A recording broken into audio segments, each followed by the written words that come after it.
¿Qué tal, quilomberos? Bienvenidos a un quilombo más, 30 de septiembre del 2020.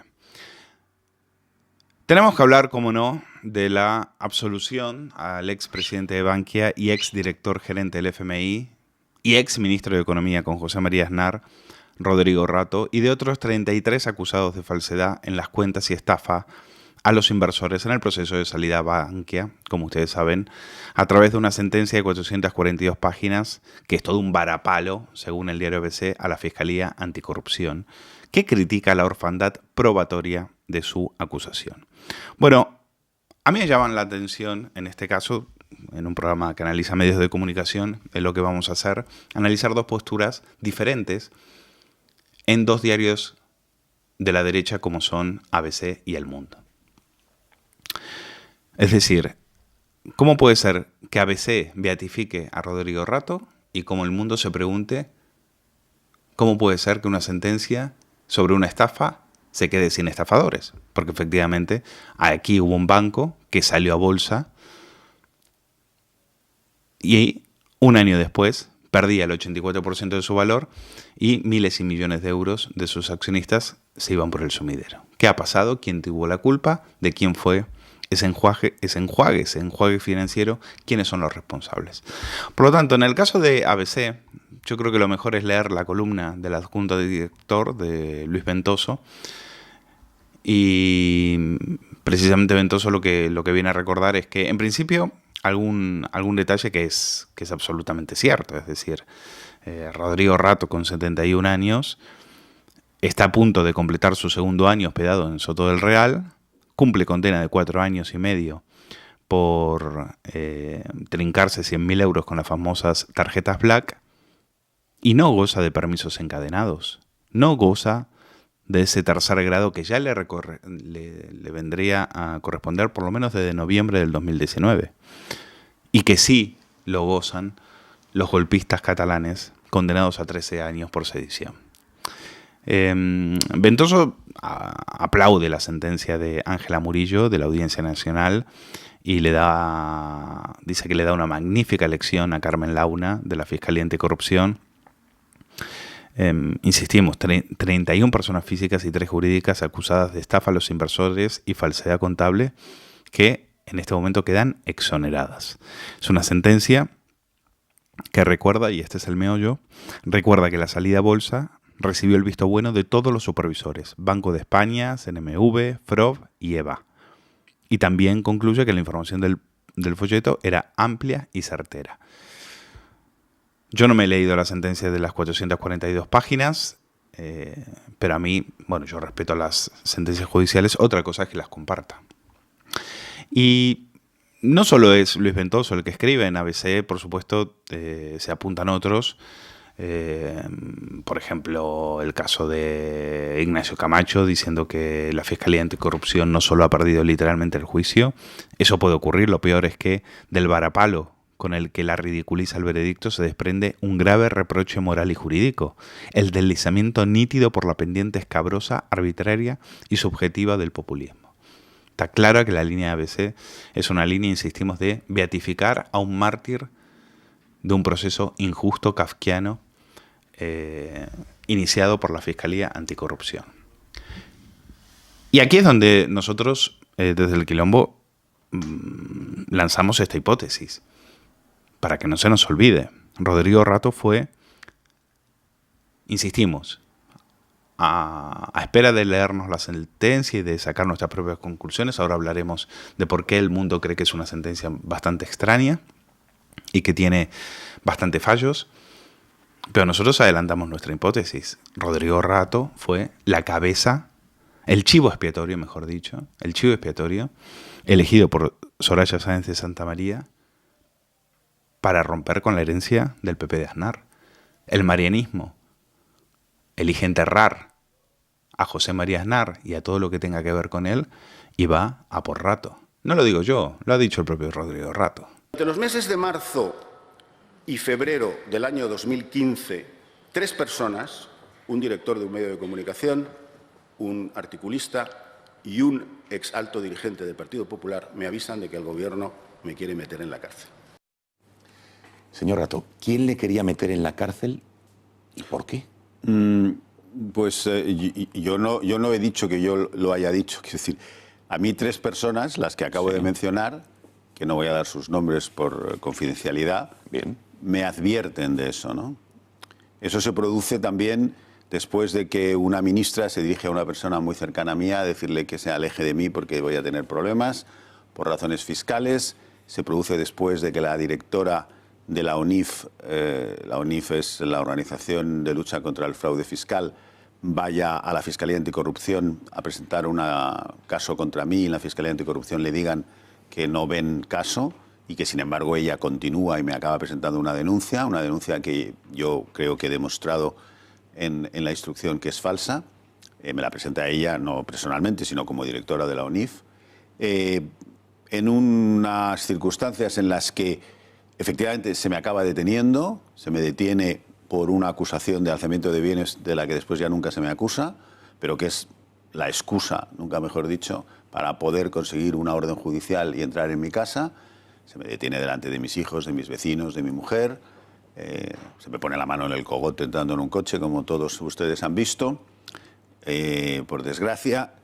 Y también el día antes, nada más y nada menos que el ministro de Justicia del Gobierno en otro plato de televisión, en los desayunos de Radio Nacional de Televisión Española, da información fiscal mía. No entiendo cómo la tenía y no entiendo cómo la dio. El día anterior salen los medios de comunicación que el SEPLAC, que es una institución que depende del Ministerio de Economía, me está investigando, y casualidad es que el autor del artículo precisamente se entrevista con el ministro de Economía unos días antes, la semana anterior. Y según a mí me llega, este autor en su medio, que es Voz Populi, pues dice que esa información le viene directamente del ministro. Yo no lo puedo atestiguar, esa es la información que a mí me llega. Son demasiadas casualidades. Y esas personas que me anunciaron, ante mi incredulidad de que el gobierno me quería meter en la cárcel, yo no lo quería por 2 motivos. Primero, porque no veía por qué. Y segundo, porque no me parecía que un gobierno tuviera que estar pensando en meter en la cárcel a una determinada persona, por razones fiscales, por muy profundas que éstas sean, que no lo van a ser y que no lo son. Pero después pues, estuve a punto, ¿no? Y vamos a escuchar también cómo culpaba al gobierno de una auténtica cacería judicial, y en especial a Soraya Sáenz de Santamaría, que ya sabemos que en su afán de ser aceptada y aplaudida por los progres, en especial su amigo Juan Luis Cebrián, pues inició este tipo de cacerías. Pero primero pasemos por el Diario El Mundo, porque el Diario El Mundo, como les digo, no termina de verlo claro, lo de la sentencia. No termina de verlo claro. Dice que, mientras la jurisdicción civil reconoce que el folleto informativo contenía exactitudes, la penal exonera a los principales gestores del banco, ya que organismos como el del Banco de España, la CNMV, FROF, Autoridad Bancaria Europea, avalaron tanto la fusión de las 7 cajas de ahorro que dieron lugar a Bankia, como a su posterior salida a bolsa. Es decir, hubo estafa, pero no hay estafadores. Como nos escuchan muchas personas de fuera de España, hay que recordar que uno de los grandes errores de Rodrigo Rato, después de su extraña salida como nada más y como, nada menos que director del FMI, nunca explicó por qué salió. Salió por patas de ese organismo, de la noche a la mañana se fue de ahí. Y viviendo en Roma, trabajando en un despacho muy importante, creo que era Lazard, creo que era el despacho, la consultoría Lazard, empezó a tejer una red, o mejor dicho, a preparar el asalto a la presidencia de Caja Madrid. Él quería Caja Madrid y Mariano Rajoy dijo, vale, le debía una, después de haber sido él el elegido por el dedo de José María Aznar, dijo, vale, pues vamos a... puso el pulgar para arriba y Rodrigo Rato se hizo con la presidencia de Caja Madrid. Todo el mundo en Madrid sabía que esa era una decisión desde el punto de vista financiero muy arriesgada, porque eso era una caja de ahorro, y como toda caja de ahorro, esconde muchos muertos. Hay más muertos ahí que un cementerio. Pero a rato le pudo la ambición, le pudo su afán de protagonismo, su afán de poder volver a la primera línea. No pudo volver a la primera línea política, que era lo que quería, pues entonces la idea era volver a la primera línea económica. Y Mariano Rajoy pues dejó hacer. Al año de la salida en bolsa, pues viene la crisis económica y los chicos del 15M le meten una querella para saber qué ha pasado con los miles y millones de euros que apoquinamos para el rescate y que nunca más se volvió a saber de ellos. Y ahí es donde apuntan los periodistas del diario El Mundo. Dicen, ¿qué ha pasado con todo el dinero que se ha entrincado? Eso es lo que se pregunta Carlos Segovia cuando dice que recuerda que el Estado tuvo que renunciar a 1.900 millones de euros y aceptar que Bankia los gastara en indemnizar a accionistas particulares perjudicados por la salida fraudulenta a bolsa del 2011. Eso como si fueran poco los 24.000 millones de ayuda pública inyectada en un banco meses después, en 2012, y que en su mayoría ya son irrecuperables. Y ahora con la fusión entre Bankia y CaixaBank, olvídense. Y acuérdense sobre todo de Luis de Guindos, que dijo que los rescates a las cajas de ahorros a los ciudadanos españoles les iba a costar 0 euros. 0 euros. Pues Carlos Segovia en El Mundo se pregunta eso. Dice, al cruzar ambas sentencias, es decir, por un lado la sentencia de la Audiencia Nacional que no ve delito en los gestores de banca, cuando la de la Sala Civil del Tribunal Supremo consideró probado que dieron información gravemente inexacta, al cruzar las dos sentencias, uno se pregunta por qué el error que fuerza al Estado a pagar 1.900 millones no es delito. ¿Cómo es posible? ¿Cómo es posible? Es decir, por un lado, el Supremo sentencia que el folleto lanzado por Rato con información bendecida por el Banco de España y la CNMV publicitó una situación de solvencia y de existencia de beneficios que resultaron no ser reales. Pero llega Ángela Murillo, ponente de la sentencia de la Audiencia Nacional, y sostiene que la información financiera incluida en ese folleto, con 36 riesgos, era más que suficiente para que los inversores mayoristas y minoristas se formasen un criterio razonado sobre el valor de la compañía que se estaba ofertando. Luego, Martí Sabals, también en el diario El Mundo, recuerda que la salida a bolsa de Bankia era una operación de Estado. En ella estaba involucrado desde el gobierno presidido por Rodríguez Zapatero hasta la crème de la banca de inversión, consultoras, bufetes de renombre, etcétera, etcétera. Bankia fue una especie, si lo quieren, de acto de ilusión, una magnífica puesta en escena en la que se mezclaron, dice Martí Sabals, proyecciones de crecimiento, saneamiento de balances y una sana ambición para liderar el sector en España. Y este es un dato que a mí me interesa. La publicidad de la salida a bolsa atestaba a los medios españoles. ¿Qué responsabilidad también nos cabe a los medios de comunicación? Porque cada vez que hay una fusión o una salida a bolsa de uno de estos bancos, los medios apuntan. ¿Por qué? Porque saben que hay muchísimo dinero en publicidad. Ninguno vio nada raro en esta salida a bolsa. Ninguno. Ninguno. Pues la Audiencia Nacional destaca en la sentencia un estudio del Banco de España en 2017 donde afirma que el mayor error de previsión macroeconómica del que se tiene constancia por parte de las instituciones internacionales fue en 2011. Y ya sabemos que para Bankia la caída fue mucho peor. El 7 de mayo, para acabar con la reseña de Valls, dice, dimitía Rato. El 7 de mayo de 2012 dimitió Rato. Un año más tarde de la salida a bolsa, las acciones habían caído un 83%. ¿Qué pasó después? Un rescate y un saneamiento de 24.000 millones hicieron el resto hasta hoy. A Bankia le quedan menos de 5 meses ahora para acabar de integrarse con CaixaBank y pasar página. Pero la pregunta sigue ahí. ¿Quién falló en aquella salida a bolsa que costó tanto y tanto dinero? No es que tampoco a mí la figura de Rodrigo Rato me genera mucha simpatía. Yo creo que en el libro sobre Prisa cuento como, por ejemplo, Rodrigo Rato siempre fue ese sector progresista del PP de Aznar, amigo de Jesús Polanco y amigo de no hacerle la guerra al Grupo Prisa, un protegido del Grupo Prisa. Tan es así que algunos cuentan que había un expediente del Grupo Prisa, un expediente en Hacienda, que Rodrigo Rato, ya como ministro, una vez que llegó Aznar a la Moncloa, se encargó muy bien de meter en un cajón con 7 llaves y del que nunca más, congelarlo y del que nunca más se sepa de él. Miguel Ángel Rodríguez decían que echaba chispas al saber eso. Pero no olvidemos eso. Yo recuerdo el día que detuvieron a Rato y ese día nos informaron a los periodistas que vayamos a la casa de Rodrigo Rato que le iban a detener. ¿Qué tipo de Estado de Derecho es ese? Fue una cacería política. Llegaron primero las cámaras de televisión antes que los policías de aduana, que ya me dirán qué hacían policías de aduana en la casa de Rodrigo Rato. Daba igual. Lo explica perfectamente Rodrigo Rato. Ese mes de abril del año 2015, el señor Rato, unas imágenes que evidentemente han dado la vuelta a España, es la conocida pena del telediario, las imágenes de cómo la policía le detiene en su domicilio, le saca de su casa y le introduce en un vehículo.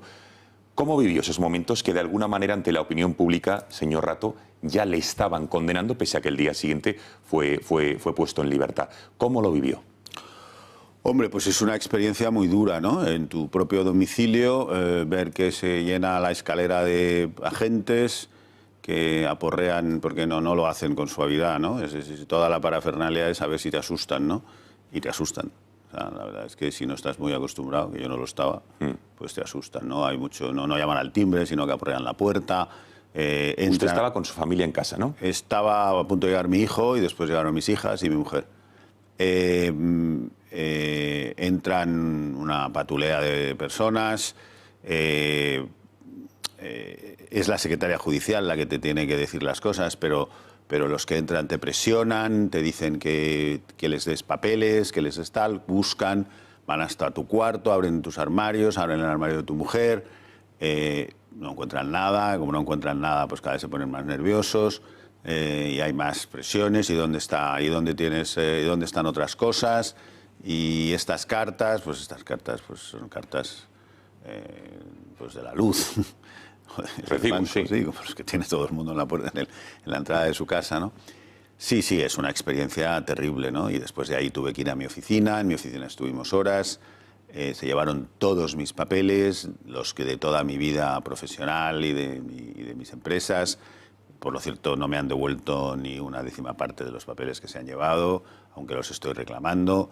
Me han causado un perjuicio terrible, pero después todo eso además tiene consecuencias con tus clientes, con tus socios, con tus amigos, con tus familiares. Es decir, es una cosa muy dura, ¿no? ¿Cómo es posible que esa detención fuese narrada minuto a minuto por los medios de comunicación? Porque estaban citados. Para que me vieran salir con la mano en el cogote de este señor. Sí, claro, estaban citados. ¿Quién les citó? Dice usted antes fuentes de abajo, a mí me dicen los medios que les avisaron de Moncloa, del entorno de la vicepresidenta, pero no lo puedo saber porque yo no lo he podido constatar, pero alguien les avisó. Desde luego yo no les avisé porque yo no sabía que me iban a detener y nadie de mi entorno lo sabía, aparte que no sería yo el más interesado, ¿no? No, estaban allí antes, es decir, estaban antes de que llegara la policía tributaria. ¿Y qué cree que buscaban los que filtraron y anunciaron a los medios de comunicación? Bueno, la foto esto que está usted poniendo, esto es lo que buscaban. Esta foto dio la vuelta al mundo, por desgracia para mí, esto es lo que buscaban, mírelo, ahí está, esa es la foto que se buscaba. ¿Qué pasaba? Que Mariano Rajoy tenía que distanciarse de la herencia de Aznar. O sea que nosotros no éramos la casta. Estábamos en pleno 15M. Estaban insuflando a Podemos. Y estos decían, no, en plena, con toda la mochila de la Gürtel, decían, y el caso Bárcenas también, acorralándoles, no, nosotros con ellos no tenemos absolutamente nada que ver. Absolutamente nada que ver. Y es una operación que lanzan Montoro y Soraya Sáenz de Santa María para acabar con Rodrigo Rato. Una operación, y ustedes dirán, bueno, la misma que habrán hecho con Jordi Pujol. No. Ningún fiscal, ningún policía entró en la casa de Jordi Pujol a llevarse papeles, como sí lo hizo como sí lo hicieron en la casa de Rodrigo Rato, a Jordi Pujol, a la mafia de los Pujol, a ninguno de ellos ustedes vieron salir en un telediario y que le pongan la manito en la nuca, en el cogote, metiéndolo en una patrulla de la policía. Patrulla que hizo 200 metros, como recuerda hoy Federico Jiménez Los Santos. Historia urdida por Cristóbal Montoro a las órdenes de Rajoy y de Soraya. Él, Cristóbal Montoro, es el que detiene a Rodrigo Rato con una especie de policía de aduanas en la mitad del barrio de Salamanca para recorrer 2 manzanas. Le ponen la mano en el cogote como si acabara de matar a Manolete y no estaba detenido, no iba esposado, y sin embargo le ponen la mano, que es el mismo efecto que cuando sales esposado. Una cosa pensada. Llama el gobierno infame, del infame Rajoy, del infame Soraya y del infame Montoro, llaman ellos a las televisiones. ¿Y saben cuánto espacio recorrió el coche con el detenido Rato? 2 manzanas. Esa es la realidad. Todo bicho viviente que tuviera que ver con el aznarismo se ha decapitado y fusilado al amanecer. Menos, por supuesto, Mariano Rajoy. En eso consistió el marianismo. Y Rodrigo Rato lo sabe mejor que nadie. ¿Qué tal, amigos de Estado de Alarma? Bienvenidos al lado oscuro de los medios de comunicación. Esta sección que tenemos en el canal, en la cual hablamos de esas noticias que los grandes y poderosos medios de comunicación de este país no quieren que se sepa. Y una de ellas es una noticia que publicó OK Diario y que firmaban Manolo Sardán y Alejandro Estambasaguas. Una gran noticia que tenía que ver con la condena, una condena durísima, a uno de esos periodistas que se pasea por las televisiones del régimen señalando a otros y acusándoles de difamar, de inventarse noticias, de hacer fake news. Hablamos de Nacho Escolar. Pues resulta que el periódico de Nacho Escolar, en el año 2015, agosto del 2015, publica la siguiente información. Hablaba de dos ministros en ese momento, de 2 ministros de Rajoy. Decía, Soria y Bert pasan las vacaciones en Punta Cana, invitados por un hotelero con licencia ilegal en Canarias. Decía que las reservas fueron hechas a nombre del ministro de Turismo en el lujoso Breathless Punta Cana Resort and Spa, inaugurado por él en 2013. El establecimiento es propiedad del Grupo Martinón, al que también pertenece el Hotel Volcán de Lanzarote. Industria asegura que Soria pagó por el hotel de Punta Cana y que él y Bert no coincidieron. Pues la noticia iba firmada por Carlos Sosa. ¿Quién es Carlos Sosa? Es el periodista, es el corresponsal del diario.es en Canarias y es la pareja, nada más y nada menos, de la juez Victoria Rosell, llamada también Miss Aeropuertos por los líos que monta cada vez que le hacen un control antes de embarcar. Podemita hoy está a cargo de un chiringuito del Ministerio de Igualdad, del Ministerio del Odio que lleva Irene Montero. Pero no vamos a hablar de eso. Vamos a hablar de esta información en la cual, por supuesto, el ministro Bert fue a la justicia. Decía que era falsa, decía que lo que publicaba el diario de Escolar no era cierto. Y fueron a la justicia. Y entonces la justicia acaba de darle la razón. La justicia acaba de dictaminar una intromisión ilegítima en el honor de los demandantes, que vendría determinada por la falsedad de la información, puesto que no se habían alojado en dicho hotel y menos aún invitados por el propietario. Esto pasó por un juez de primera instancia de Madrid, por el Supremo y por la Audiencia Nacional. Las 3 instancias ratificaron que la noticia era falsa. Falsa de la primera hasta la última letra.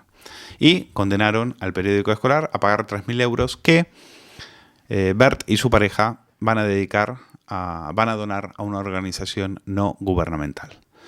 Por lo tanto, esta es una condena a un periodista que va por ahí, igual que otros, llamando a otros el condenas, llamando a otros inventores de fake news. OK Diario se puso en contacto con Escolar. Escolar no quiso comentar absolutamente nada de esta información y Carlos Sosa ha admitido que fue un error publicar esta noticia. Claro, de esta forma, Ignacio Escolar, insistimos, ese inquisidor que va por las televisiones acusando a otros periodistas críticos con el poder de inventarse noticias y de estar permanentemente difamando y produciendo fake news, pues en este momento, al que le ha la justicia puesto en su sitio por inventarse una noticia, por hacer fake news, es a él. Hay que recordar que este es el mismo Ignacio Escolar que acusaba a Eduardo Inda de haberse inventado, por ejemplo, la noticia en la cual decían que tenían un documento del gobierno venezolano con un pago a favor de Pablo Iglesias. El 6 de mayo del 2016 se publicó en OK Diario y el 7 de mayo, en la sexta noche, Escolar ya estaba sacando un documento diciéndole que era un copy-pega de YouTube, que ese documento no existía. No sé si te intoxicó tu fuente o manipulaste la información, fue lo que le dijo Nacho Escolar a Eduardo Inda. Insistimos, van por ahí de inquisidores. Van por ahí de ser la Gestapo periodística de este gobierno, acusando a otros de mentir cuando en realidad la justicia acaba de determinar que los que mienten y los que hacen una intromisión al honor y al final tienen que pagar no solo la condena, sino también las costas, son ellos. Pues finalmente, después de acusar a Eduardo Inda, también la justicia le demostró que era mentira lo que decía. También la justicia le dio la razón a Inda en contra de Ignacio Escolar. Estos que se llenan la boca, luego después, como Fernando Berlín, se la tienen que envainar. Van por ahí señalando a otros y luego, a la hora de las condenas, a la hora de ponerle motes a otras personas, pues al final se la tendrían que envainar. Mucho cuidadito, porque a partir de ahora, y hasta que no rectifiquen, quizás a Nacho Escolar, a partir de ahora, como decía el vice, podríamos empezar a llamarles el condenas. Me hubiera gustado hacerle una pregunta. ¿Cómo se Era puede comprar para que me explique cómo se puede comprar un chalet de 1 millón de euros por 700.000? Me hubiera gustado preguntárselo, ayer en de verdad. internet, que me lo explique. Ayer en internet alguien bromeaba con eso porque lo habías dicho y decía, pues le estás pagando tú con las multas que te acaban cayendo en los tribunales. No me ha caído, te habrá caído a ti alguna, Berlín. A mí no me ha caído una multa en mi puta vida. Lo he dicho ¿Te enteras? irónicamente. Nunca. Hombre, ya está bien. Es mentira. No te lo tomes así. Te reto a que me digas una sola condena, una sola multa que haya tenido. No mi tiene vida. condena, Cero. es un mentiroso. Bueno, pues sería Gemanter. No sé, mentiroso. había alguien. No, A ver, vamos que te he a dicho, hablar no te lo de tomes eso. así, Eduardo, te estaba diciendo Eres que un ayer... mentiroso por Bueno. defender a tu jefe Iglesias. Mentiroso. A ver, Eduardo, no te Hombre, lo tomes Eduardo, así. Y vas no. a tener que rectificar No. eso, porque es Bueno, mentira. lo rectifico en este momento. Y Mentira. es más, te pido disculpas porque en Es absoluto... mentira. Vale, pues que Pero quede Está claro. bien, hombre. En A mí no me han absoluto. condenado en mi puta Bueno, pues te vida. pido ¿Te enteras? disculpas. Eduardo, sabes que tenemos una relación No, cordial. no, Lo he dicho no, irónicamente no. y te pido disculpas. No, No, en tus absoluto disculpas quería... métetelas donde te Eduardo, quepa. hombre, Eduardo. Está bien, hombre. Pero Eduardo, Ya está vamos bien a ver. intoxicando porque hay que defender al jefe de Iglesias. Venga, ya está bien. Bueno, Es falso. A ver, queda aclarado. Y te reto a que lo demuestres. No, y te lo pido vas a tener disculpas. que Ya. rectificar. No, te pido Vale. disculpas. Porque voy a ir a los tribunales contra ti. Bueno, bien. Hombre, Eduardo, vamos a ver. Ha quedado aclarado, te pide disculpas. Es Él no mentira. tiene no ha tenido Pero que no te lo pagar tomes nada. tan- No me han condenado Asunto nunca. Pero Eduardo, si yo acepto... No me han condenado nunca, jamás. ¿Ya está? Bueno, pues ya Pues está, que ya quede está. claro. Eduardo, te he Ya, pedido claro. disculpas, te pido disculpas Mentiroso. Venga, ya a la está, ya está, audiencia, Eduardo. Venga, porque ya está, en ya está, efecto disculpas, ya está, no, probablemente no eran las palabras desde luego ni adecuadas, ni acertadas, ni nada. Eduardo, lo siento. Eso es hasta ahora. mentira. Ya está, Fernando, No, ya pues está. Bueno, ya sabes. No pretendía Bien, asunto esto. vamos a... Y hablando de medios inquisidores, no me quiero olvidar de otra condena durísima, pero esta vez contra el diario El País. La justicia acaba de dictaminar que todas las informaciones que publicaron para desacreditar a Rocío Monasterio eran falsas. Dice la sentencia, y El País va a tener que publicar la siguiente rectificación, que doña Rocío Monasterio no había infringido ninguna norma legal entre 2002 y 2009 en su actividad en el sector inmobiliario. Y en particular, antes de ser arquitecto colegiado, no firmó nunca un proyecto alguno que exigiese tal condición. Condena para el diario El País y pago de costas de la demanda. Y algunas preguntas, por ejemplo, que se hace el Entir en su blog Contando Estrellas. ¿El País publicará esta condena con la misma insistencia con la que publicaron informaciones falsas sobre Rocío Monasterio? ¿Difundirán la condena judicial los mismos internautas que difundieron las falsas acusaciones del País contra Rocío Monasterio? ¿Se harán eco de la sentencia todos los medios que dieron pábulo a las informaciones falsas del país. Estoy pensando, por ejemplo, en Risto Mejide, que le dedicó programas enteros a esto. Y los llamados verificadores sociales, Neutral, por ejemplo, marcarán como información falsa estas noticias del país en Facebook sobre Rocío Monasterio. La verdad siempre acaba conociéndose y pone a cada uno en su sitio, como dice Lentier. Eso sí, los meses y meses en los cuales estos medios estuvieron publicando portadas, abriendo telediarios y haciendo reportajes, perjudicando el honor de Rocío Monasterio, eso ya no se lo devuelve nadie. Bueno, quiero hablar también de una entrevista que le hizo Paco Marhuenda a José Luis Rodríguez Zapatero, y no sé si llamarle entrevista, masaje tailandés, sesión de rodilleras, no sé qué tipo de género periodístico encaja con esta entrevista, en la cual, en la entrevista, por ejemplo, se dice que el presidente deja asomar sus ojos azules y que cobran protagonismo por encima de las mascarillas, sus expresivos ojos azules, dice Paco Marhuenda. Esa es la entradilla, imagínense lo que van a ser las preguntas. Las preguntas, por supuesto, en ningún momento se le pregunta por su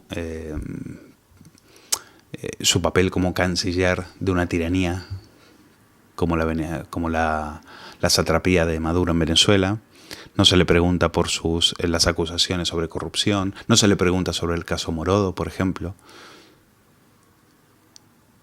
Y quiero decirlo porque en La Sexta Noche Marhuenda ha dicho que Zapatero estaba haciendo un excelente papel como expresidente. Excelente papel. No tiene nada que decir sobre los conchaveos del Partido Socialista con la ETA. No tiene nada que preguntarle, claro, si el propio Zapatero tuvo... Ahí están las actas de la ETA en la etapa de su propio gobierno. Ahí están sus negociaciones, incluso esas que él negó después del atentado de la T4 y que continuaron durante meses a la orden de un tal Rubalcaba, hoy hombre de Estado, respetabilísimo en la memoria, hombre de Estado. El del Faisán, sí, el del Faisán. Pues por supuesto nada de esto aparece en esa entrevista. Las preguntas son... Bueno, tienen que ver con si la idea de cuestionar la monarquía es un tema que ahora desafortunadamente está en el primer plano de la política. No es desafortunadamente, pero si lo pone el Partido Socialista, lo ponen los socios de Pedro Sánchez. ¿Cómo puede ser que esté ahora en primera línea de la política? O sea, y se lo está preguntando precisamente a la persona que empezó a dividir a los españoles. Al mismo Rodríguez Zapatero, que fue el que por culpa de su abuelo fusilado en agosto del 36 comenzó a dividir a los españoles entre buenos y malos. Entre los que estaban con un lado de la memoria histórica y los que no. Todo esto lo empezó él. Toda esta segunda transición. Todo este clima de odio, de intolerancia, de inquisidor controlador con respecto a las ideas, al pensamiento, a la memoria, lo inició Rodríguez Zapatero. Y uno de los diarios conservadores le rinde homenajes. Vamos a acabar la sección del lado oscuro de los medios de comunicación hablando de la entrevista que le hizo Gemma Nierga al fugado Puigdemont en la televisión pública pagada por todos nosotros. Ustedes recuerdan que tras salir escopetada de la cadena SER por sus peleas con Pepa Bueno, la RTV soviética de Rosa María Mateo y Enrique Lucifer Hernández, como se le conoce, al nuevo hombre fuerte de esa casa, fichaba a Nierga para dirigir una sección diaria en la mañana de Radio 4, de Radio Nacional de España, en la radio de la televisión pública, titulada Un café de ideas. Nierga, que es una periodista que lleva años intentando seducir al separatismo desde la izquierda más acomplejada, era la apuesta de Enrique Hernández para recuperar audiencia en Cataluña.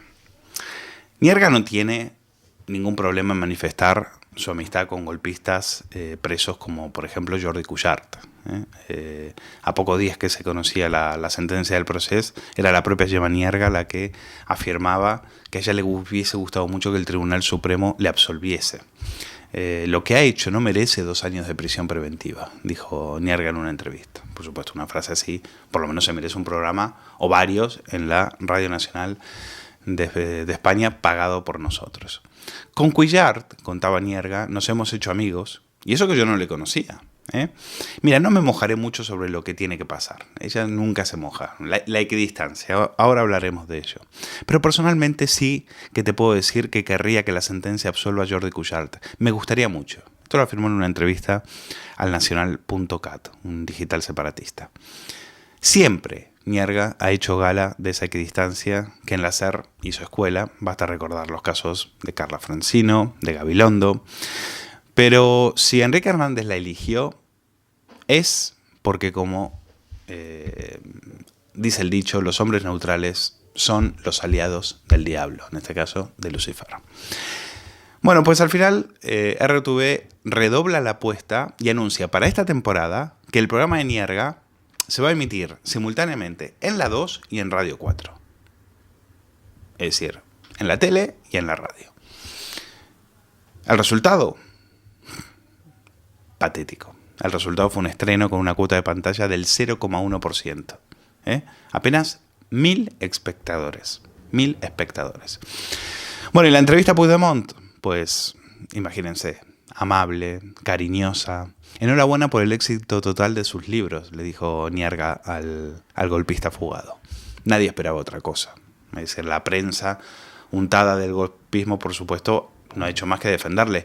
Los que le hemos criticado hemos sido blanco del independentismo. Nierga ha cometido el peor pecado: entrevistar al eurodiputado Puigdemont. A punto de cumplir 3 años lejos de Cataluña, dice el nacional.cap. Bueno, lejos no porque se haya ido de viaje, lejos porque se ha fugado de la justicia. Se le olvida esto a los chicos de José Antic. Pero las audiencias de Nierga son lo de menos. Porque a Moncloa lo que le interesa, lo que le importa son los golpes de efecto. Más que el yer, los golpes de efecto. En Moncloa saben que todo lo que se diga en televisión española va a generar polémica. Entonces dice, vamos a aprovechar esas controversias a favor nuestro y movemos el braserillo, que es lo que nos conviene. Y Nierga en eso es ideal, porque Nierga simboliza esa izquierda comprensiva con el separatismo. Mucho antes de que Évole se hiciera selfies con Otegi, Nierga ya estaba insultando a las víctimas, como cuando hace 20 años, si ustedes lo recordarán, aprovechó una intervención que tenía que hacer en el acto de condena por la muerte del socialista, del ministro de Sanidad, Ernest Lluch, al que la ETA le descerrajó 2 disparos a bocajarro en el garage de su casa. Y aprovechó Nierga ¿para qué? Para pedir, se saltó el guión, y ella fue a pedir que el gobierno negociara con los terroristas. Estoy convencida de que Ernest, hasta con la persona que lo mató, habría intentado dialogar. Ustedes que pueden, dialoguen, por favor.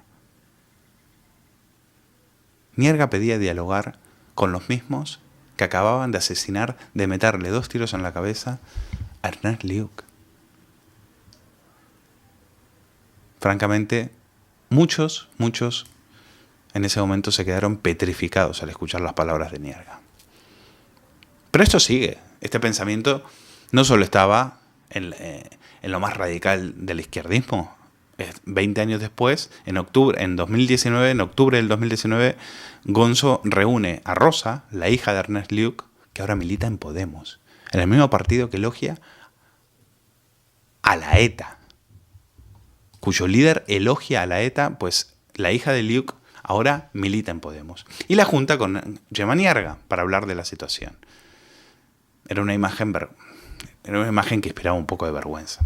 Con todo respeto para la hija de Lluch, realmente. Pero bueno,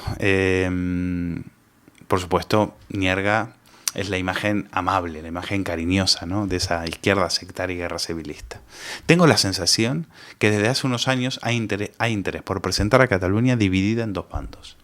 Cuando en realidad no lo está. Hay un bando claramente independentista y otro claramente independiente, otro que es claramente no independentista, y después hay una inmensidad de personas que piensan cosas distintas con matices y no están alineadas en ningún otro lado. Esto lo dijo la hija de Lluch.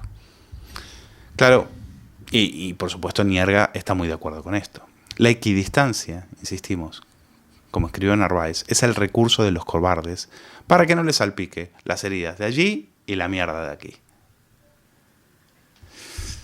Hay que recordar que la actitud del equidistante, en contra de lo que se quiere aparentar, lo escribió muy bien Albert Boadella, jamás aporta concordia y libertad a una sociedad, jamás ayuda a resolver un conflicto en forma justa. El equidistante solo busca el efecto magnánimo que seduce al populismo sentimental. Su forma de proceder, lo que encubre, es una falacia. Debemos partir de la base que un conflicto, por complejo que pueda parecernos, siempre va a tener una parte que lleva razón y otra que no. Esa es la justicia. Y eso es lo que se le olvida a veces a Yemaniarga, que sintoniza con esa izquierda, con ese PSOE, post-Zapatero y más Pedro Sánchez que nunca, que busca ofrecerles a los separatistas unas migajas, un amasijo de estados libres asociados, en lugar de una España, de una nación que les plante cara.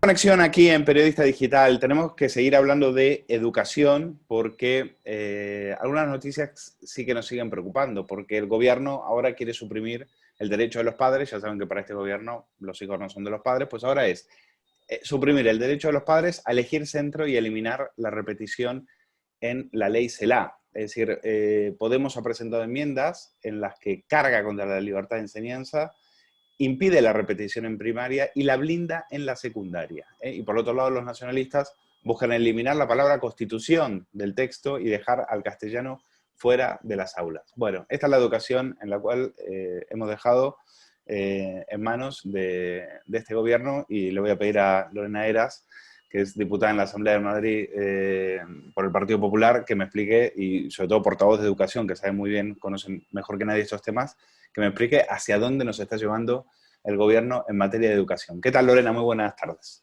Buenas tardes, Luis. Un placer estar de nuevo con vosotros. Bueno, cuéntanos hacia dónde nos quieren llevar, porque estas noticias, es decir, eliminar la palabra constitución del texto, dejar el castellano fuera de las aulas, suprimir el derecho de los padres a elegir centro, se llama adoctrinamiento, pero ¿a dónde nos quieren llevar realmente? Bueno, nos quieren llevar, Luis, a un sistema educativo en el que no se valore ni el mérito ni la capacidad, y desde luego que iguale a los alumnos por abajo, como ha hecho siempre.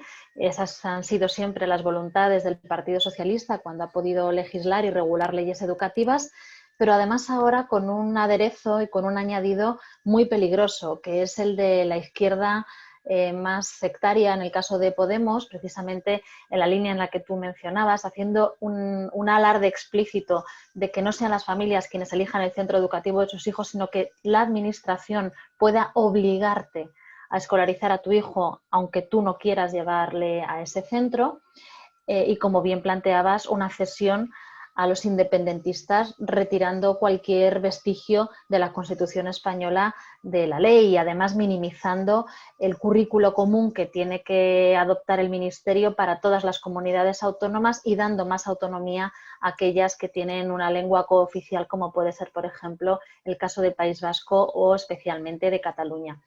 Tenemos que recordar que cuando en el mes de abril de este año, de marzo-abril, el Ministerio del Gobierno ya dio luz verde a la nueva ley educativa, la ley CELA, lo hizo exactamente con el mismo texto que había presentado en febrero de 2019. Nosotros ya advertimos que era un texto que estaba anticuado, pero si lo estaba en el mes de marzo, imagínate ahora en el mes de septiembre, a finales de septiembre, con una pandemia que durante los últimos 6 meses ha revolucionado el sistema educativo español. Nada tiene que ver las necesidades actuales del sistema educativo con lo que podía haberse planteado en este país hace 6 meses o hace, como te digo, 1 año y 6 meses, que fue la primera vez que esta ley ya se llevó al Consejo de Ministros. Y a mí aquí sí me gustaría recordar que ya planteamos que era una ley mala, una mala ley, que pretendía varias cosas, que es lo que quiere siempre el Partido Socialista en sus leyes, que es atacar la libertad educativa y la diversidad de modelos y proyectos que ha caracterizado nuestra educación desde la Constitución del 78,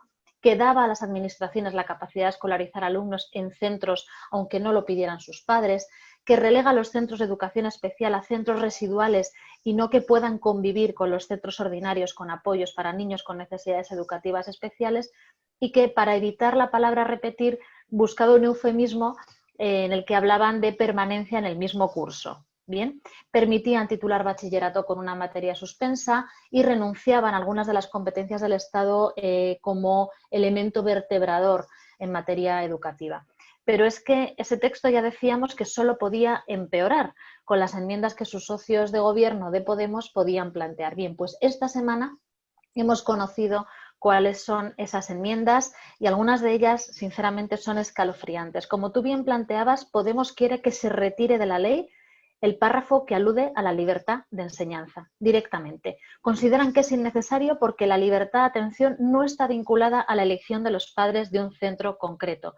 Entonces, ¿cómo van a ejercer los padres su libertad educativa? Recuerdas, Lorena, que hemos escuchado a un fundador de Podemos, que ya no está en ese partido, Luis Alegre, decir que no se podía dejar la educación en manos de los padres. Lo dijo en una entrevista en La Sexta. ¿Cómo se nos ocurría dejar la educación, algo tan importante, en manos de los padres? Que de la educación se van a encargar ellos.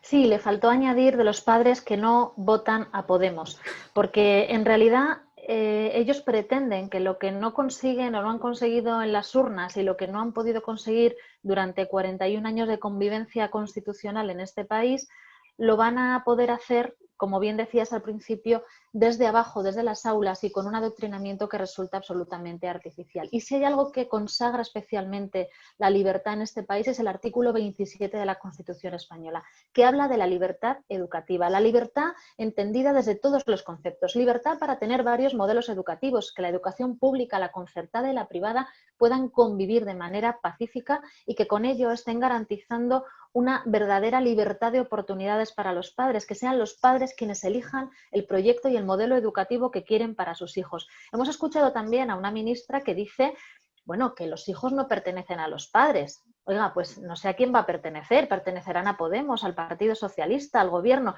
Desde luego, lo que no es un lapsus, Lorena, efectivamente. No, no lo es. Lo que ellos están diciendo es, de la educación nos tenemos que... va en sintonía con lo que dice Luis Alegre. Es decir, de la educación nos encargamos nosotros. A ver quiénes se creen que son los padres para decirnos a nosotros cómo tenemos que adoctrinar a los niños. El adoctrinamiento, perdón, es un tema fundamental. Es algo que la izquierda lo lleva en el ADN. Sí, sí, totalmente, porque además lo quieren conseguir a través de los hijos lo que no han podido conseguir, como te digo, en 41 años de constitucionalismo a través de los padres. Que la Comunidad de Madrid tenga un 45% de sus familias, 45%, que han optado por centros concertados o privados, supone que casi la mitad de los alumnos madrileños han elegido, o sus familias han elegido, un proyecto educativo que no es el que quiere Podemos y el Partido Socialista. Por lo tanto, y con independencia de a quién vote este 45% de los madrileños, nosotros tenemos que garantizar que van a poder seguir ejerciendo la libertad de elección de educación para sus hijos. Pero también el otro 55% que elige educación pública. Elegir educación pública también es elegir en libertad. Tan libremente está eligiendo quien opta por un centro público como quien lo hace por un centro concertado o un privado. Y en esto precisamente es en lo que la izquierda se equivoca. Nosotros desde el Partido Popular también defendemos la educación pública. Creemos firmemente que una buena educación pública es la garantía para que haya una verdadera igualdad de oportunidades. Pero eso no es incompatible con que convivan en el mismo ecosistema educativo distintos proyectos y distintos modelos. Lo que quiere Podemos es lo mismo para todos, el café para todos, que nadie pueda elegir, porque en cuanto puedes elegir puedes comparar y puedes decidir que hay un proyecto que te gusta más o que te gusta menos y cambiar de modelo educativo a tu hijo. Elegir un centro no necesariamente porque esté más próximo a tu domicilio, sino porque consideres que es el proyecto que más se ajusta a tu planteamiento de familia, bien por convicciones religiosas o por un proyecto educativo vinculado a la innovación tecnológica o a los proyectos de deporte, ¿no? Intensificación de la actividad física y el deporte. Sencillamente, ¿por qué creemos que los políticos sabemos mejor lo que necesitan los hijos de los madrileños o de los españoles? Esa es una actitud absolutamente tuteladora del Estado, que es lo único que está persiguiendo Podemos, hacerse con todas las instituciones y dirigir la vida de los españoles y de los madrileños desde sus posiciones maximalistas, porque en realidad van a pretender imponernos su modelo, que no tiene por qué ser el modelo de la sociedad madrileña y de la sociedad española. Bueno, Lorena, ¿cómo ha sido la vuelta al colegio? Porque hay que, al parecer, mejor de lo que muchos esperábamos. En este momento, en las cifras en Madrid, ¿cómo están? ¿Hay motivos para la preocupación o de momento se está capeando bien el temporal? Bien, yo comprendo que la vuelta al cole era un reto y un verdadero motivo y momento de tensión para toda la sociedad. Era una puesta a punto y una exhibición de hasta dónde la Administración había hecho una buena preparación dentro de las competencias que tiene para abordar con seguridad y con garantías el retorno de 1.250.000 alumnos a las aulas madrileñas. Y tengo que decir en esto que gracias al trabajo de los equipos directivos, de los docentes, del personal no docente de los centros, pero también del compromiso de las familias y de los alumnos y, por supuesto, de la Comunidad de Madrid, que ha puesto encima de la mesa 370 millones de euros extra para poder hacer una vuelta al cole segura. Gracias a todos ellos, a su implicación y a su profesionalidad, estamos teniendo una vuelta al cole relativamente tranquila. Digo relativamente, Luis, porque no se nos puede escapar que así como estamos viviendo situaciones de infecciones por coronavirus en familias, también en algunos alumnos.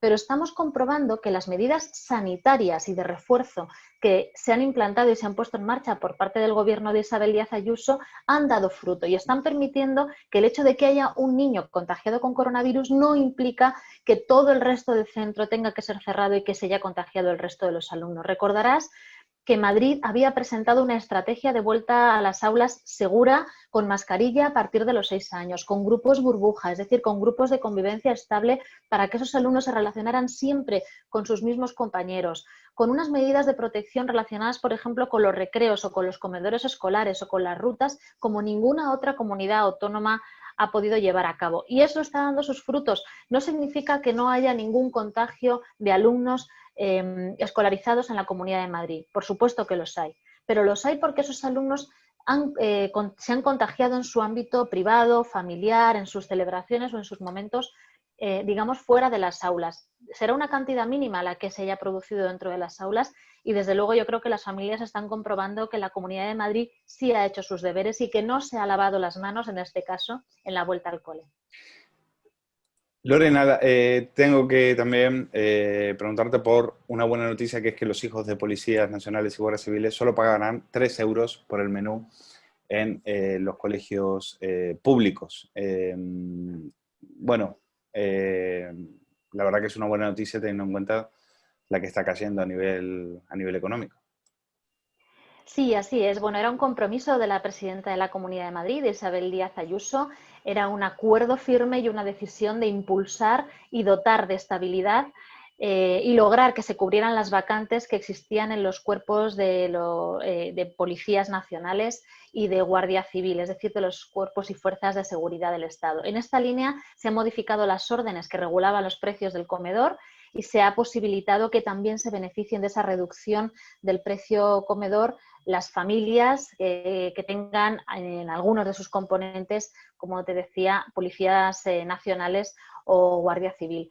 En este sentido, desde luego, lo que creemos es que es una apuesta clara del Gobierno regional por atraer y por dotar de estabilidad en materia de seguridad a una región que no estaba resultando del todo atractiva, no se estaban cubriendo esas vacantes, probablemente porque el nivel de vida de Madrid es muy superior al de otras comunidades autónomas y porque sin estas ayudas y estaba resultando muy complicado que guardias civiles y policías nacionales pensaran en Madrid como un destino para formar sus familias y para poder venir a compartir su proyecto de futuro. Y a mí lo que sí me parece es que tenemos que seguir impulsando estas medidas frente a otras medidas que son bastante más ocurrentes, como por ejemplo, y no quiero dejar de mencionarlo, el hecho de que una de las propuestas que Podemos haya hecho sobre la nueva ley educativa a través de esas enmiendas, fíjate hasta dónde puede llegar, es que vaya a prohibir repetir en primaria, da igual los resultados académicos de un alumno, directamente va a estar prohibido, haga lo que haga ese alumno, aunque no se esfuerce lo más mínimo, va a estar prohibido que repita. Y en secundaria la repetición va a quedar como una situación absolutamente excepcional, es decir, que prácticamente también se elimina de las posibilidades que tiene todo el claustro de profesores y en este caso el cuerpo docente para poder hacer uso de un recurso que en algunos casos es absolutamente necesario. Pero no es lo peor. Podemos y el PSOE quiere que todos los alumnos españoles y también los madrileños estudien la memoria histórica que van a aprobar en su nueva ley y que lo hagan desde una perspectiva de género. Yo, sinceramente, Luis, no sé cómo se puede estudiar la memoria histórica de un país desde una perspectiva de género. No sé si vamos a pretender cambiar el sexo de algunos de los protagonistas de la historia de nuestro país, o si aparte de hablar de un dictador vamos a hablar de las mujeres que rodearon o que protagonizaron su familia. No sé exactamente a qué se refieren Podemos y PSOE cuando plantean este estudio de la memoria histórica, siempre con ese punto de vista sesgado que a la izquierda tanto le gusta y que quiere plantear con esa perspectiva, como te digo, de género. Más les valdría que hicieran también y volvieran la vista atrás a lo que una institución como la monarquía ha supuesto para nuestro país, para la transición y para el camino hacia la democracia. Eso también es memoria histórica y esa es la memoria que no tenemos que olvidar en este país y que estos últimos días estamos viendo absolutamente atacada no solo por Podemos, sino también por algunos dirigentes muy importantes del Partido Socialista que no están saliendo en defensa de una institución apolítica que no tiene ningún cariz político, sino que sencillamente ha representado de la mejor manera que podríamos haber deseado a todos los españoles y a los intereses de nuestro país. Así que, en tanto, mientras unos están garantizando que los cuerpos y fuerzas de seguridad del Estado puedan ver Madrid como una comunidad atractiva y donde quieran venir a formar sus familias y a crear sus proyectos de futuro, pues otros pretenden que nuestros alumnos vuelvan la vista atrás 50, 60 años, no sabemos exactamente cuántos, para aprender una versión de la historia totalmente manipulada a través de esa memoria histórica sesgada por la izquierda y que además se plantee, como digo, desde esta perspectiva de género. No sabemos si a lo mejor los contenidos para las niñas van a ser distintos de los niños. En fin, no sé, nos lo tendrán que explicar. Bueno, prepárate porque lo próximo es que la Vanity Fair esté dentro de la bibliografía obligatoria para todos los estudiantes, ¿no? A partir del número que ha hecho la ministra de Igualdad. Así que eso para empezar. Y el tema de la meritocracia, lo que comentas de que los alumnos no tienen que repetir, es algo que está también muy, que lo han importado de otros países. Sabes que el presidente de Argentina, Alberto Fernández, la semana pasada dijo unas declaraciones que causaron bochorno, y es que dijo: yo no digo que el mérito no sirve para progresar, pero no creo en la meritocracia. No creo en la meritocracia. Dice, lo ha dicho nada más y nada menos que un presidente del cual le han copiado, como sabes, muchísimas ideas. Eso es lo que esta gente defiende. Es decir, no defienden el mérito, no creen en el esfuerzo, no creen en el trabajo, creen que finalmente el Estado se tiene que hacer cargo de ellos. Y así, efectivamente, así lo que tienes es un país de aborregados, un país de ciudadanos obedientes que dicen todo que sí, ¿no? Sí, eso es lo que busca la izquierda, ¿no? De alguna manera, lo único que pretenden es generar una sociedad totalmente manipulada, que no comprenda que el esfuerzo tiene que ser necesario para conseguir los éxitos. A mí hay siempre una frase que me gusta repetir a mis alumnos en clase, y es que el único sitio en el que el éxito viene antes que el trabajo es el diccionario. La E siempre aparece antes que la T de trabajo, ¿verdad? Pues esto deberíamos aplicarlo de manera general a la vida. El trabajo es el único camino, salvo con algún golpe de suerte que puedes recibir en algún momento oportuno, pero el trabajo es el único camino que te garantiza el éxito en el futuro.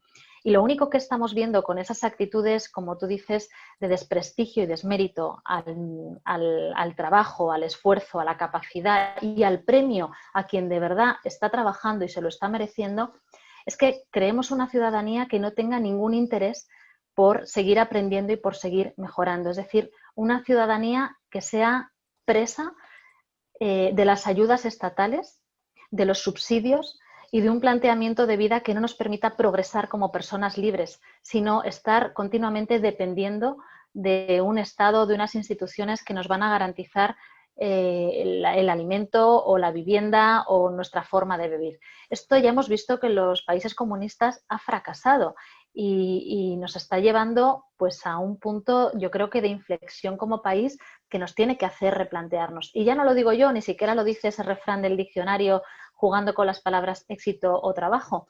Lo decía sencillamente Aristóteles hace ya bastantes años, ¿no? En el 380 a.C. Decía que lo que con mucho se adquiere, más se ama. Bien, pues esta máxima de Aristóteles deberíamos aplicárnosla y aprenderla, y especialmente en materia educativa. Aquello que nos cuesta, aquello que ha supuesto un esfuerzo, una lucha, un trabajo, una perseverancia, aquello en lo que hemos tenido que emplear y dar lo mejor de nosotros mismos, es lo que más vamos a valorar y lo que más vamos a apreciar.